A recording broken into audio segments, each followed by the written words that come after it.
Okay, so we're going to talk about TMJ, so temporomandibular joint or jaw. Okay, but it's also worth remembering that it's a big part of it is into the spinal column as well.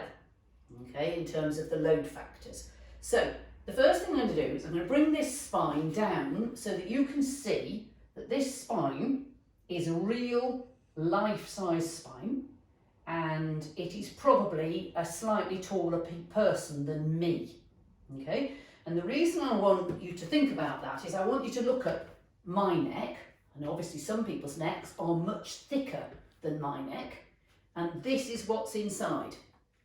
Okay, more or less that thickness. So you can see that your neck is wrapped around, and obviously in muscular people it's even more wrapped around than this because people have bigger collar sizes on their shirts and so on.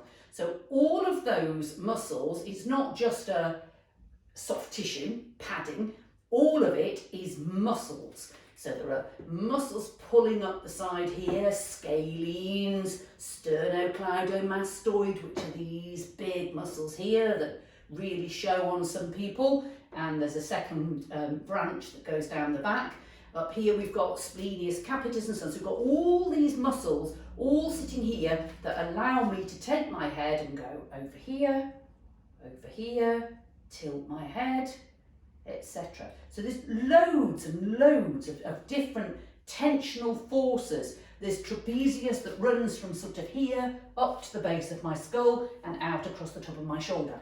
And all of those muscles are trying to keep me stable. They're trying to support my head. They're trying to keep me together.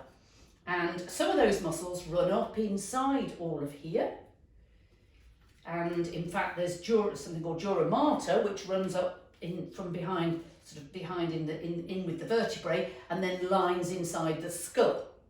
And what that says to you is that if there is tension anywhere in these lines, it can be related up into the skull area, both the muscles and tissues on the outside of the skull, because if you move the skin on your skull, you'll find it has some movement. It could be inside the skull as well, because there are all these continuations of fascia and dura mater and so on. So when somebody's got a headache, it can be being caused because the jaw is over to one side, okay, which you may not notice unless you look at somebody's sort of point of the jaw and it doesn't line up with the nose and carry on.